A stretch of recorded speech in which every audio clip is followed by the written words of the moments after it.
men's K1 and C1 1,000 metres, and actually that's up right now, the final of the men's K1 1,000 metres. And a name that not many of you will be too familiar with in lane 4. Bernie, you can tell us a little bit about him. Jean van der Westhausen, one of the newbies on your squad. Okay, this guy, he is 19 years old. He's made his way into lane 4 for this 1,000-metre event. He's not new to, picking out the medals. He's won some junior sprint medals. I believe it was the bronze in the 1,000 in Minsk. And yeah, he's right next to Pimenta. He's going to make the most out of this race that he possibly can. And what a cool, chilled out guy. Just see him beforehand, always says hello, how are you? Just one of those guys. So I'm really, really happy to see him here. And actually, he's got to line up again for the K2 500. Whew. Yeah, big event for Jean van der Westhausen. So definitely one to watch for the future of Australian kayaking, and an already very, very competitive Australian squad. Van der Westhausen has transferred over from the South African team. He won bronze for South Africa in K2 at the Marathon World Championships in 2017. A former junior world marathon champion in K2, that was back in 2014. So already has the medals under his belt, and now racing for his new country. Yeah, this guy knows how to paddle. And even when you look at this lineup, I'm pretty sure some of them are racing against their heroes, as well. Even Renee won his first medal when he was 19 at the Olympic Games as well. All these, 2008, I think that was.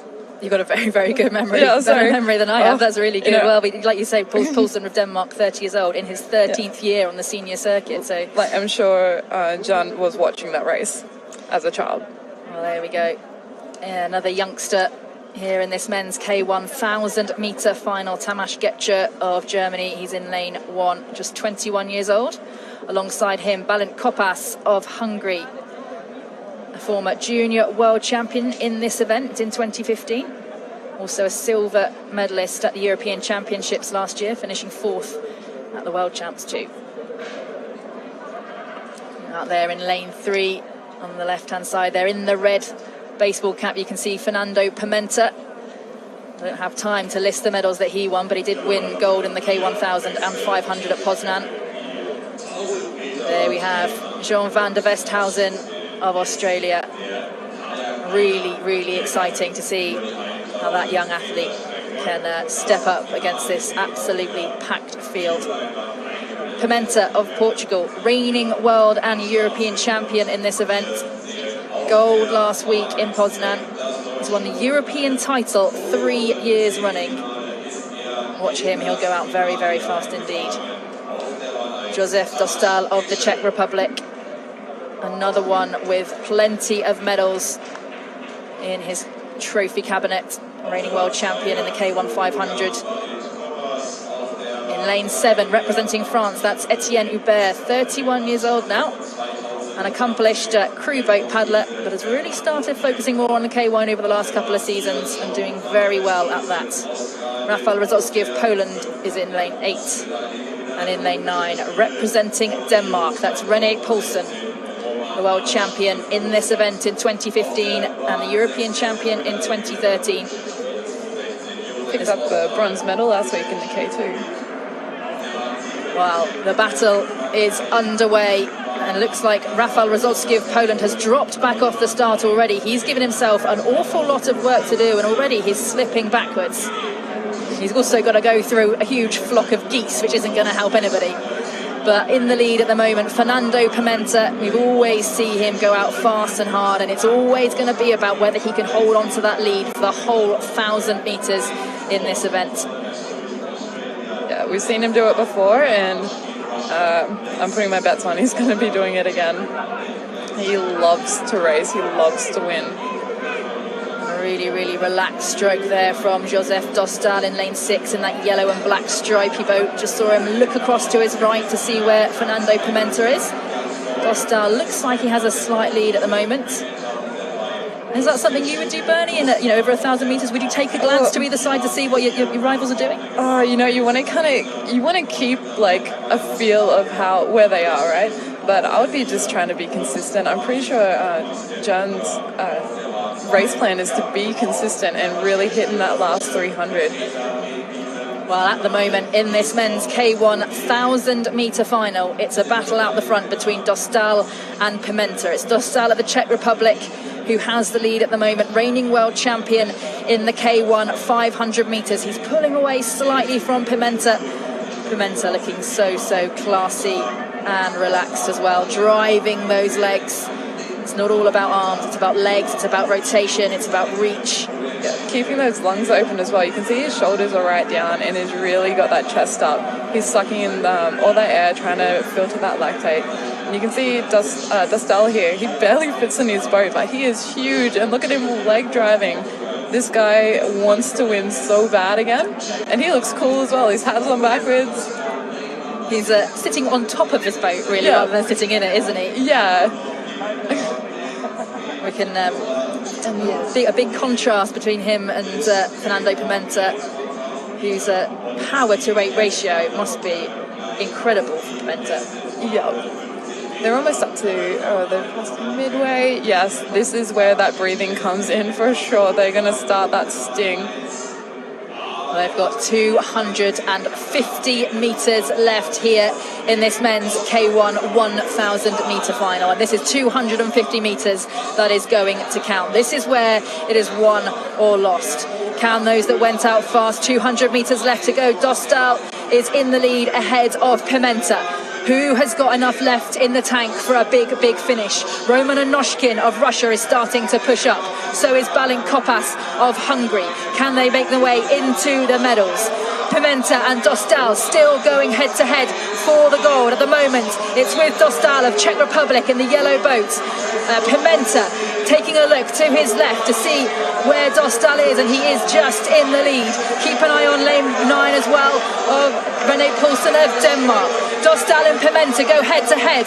Kopas of Hungary is pushing up as well, along the side of Noshkin of Russia. Who will take the gold here? It will go to Josef Dostal of the Czech Republic.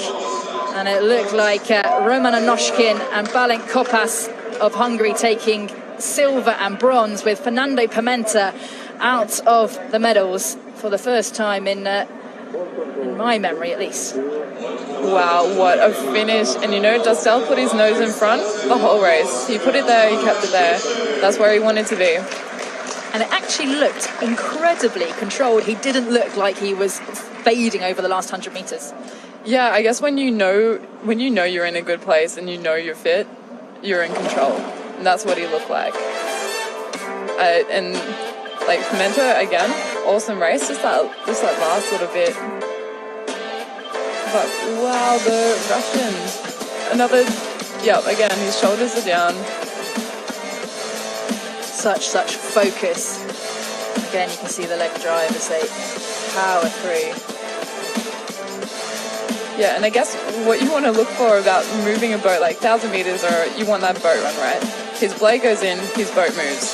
His distance per stroke is really right up there, and that's what you need to be efficient in this long race. And that water out there looks so calm. It's beautiful for paddling in comparison to the chop and the waves that you had in Poznan last week. That was a mission. That was a downwind surf ski race, tell you what. So there we have that really fantastic finish by Dostal to take the gold ahead of Anoshkin of Russia with the silver, and Balint Kopas of Hungary finishing in third, while Pimenta slipped back out of the medals and into fourth place. Yeah, again, awesome for the young Hungarian guy. Wow. Let's have a look at these splits. Well, you can be looking at they're just looking at the split times, having a little glance, and it was Dostal who led at every single point down the course. Yep. And the Hungarian and the Russian are actually equal the whole way. They've done exactly the same times the whole way. Josef, congratulations. What does it mean to come out and win today over such a good field? It was, you know what I was the most afraid today? My coach. You know why? Last weekend I finished 3rd position at the World Cup in Poznan, and I thought I got a bronze medal, and for my slow beginnings of the year I thought it was a good result. But as soon as I reached the dock, my coach was like, "Hey, what did you do? This is not what I told you." So I was like, okay, but I have a medal. But since the last Saturday, every day he's calling me and say like, "Hey, you know, you screwed up the race in Poznan, but today here in Duisburg, you have to be with Pimenta on the top and not let him go the first half." So it's like, okay, coach, I'll try, but maybe I will die on the 500-meter mark, maybe on the 800-meter mark. I was dying, but the other guys were dying too, so. Well, I think your coach will be happy this week. Josef Dostal, congratulations. Ladies and gentlemen, your gold medalist in the K1 1000, Josef Dostal from the Czech Republic. That's a fantastic comment there from Josef Dostal, saying that in Poznan he was happy with 3rd, but his coach said, no, you can go harder off the start and you can do it. And even though Dostal said, I had doubts about those last 500 metres, his coach knew that he was capable of doing it.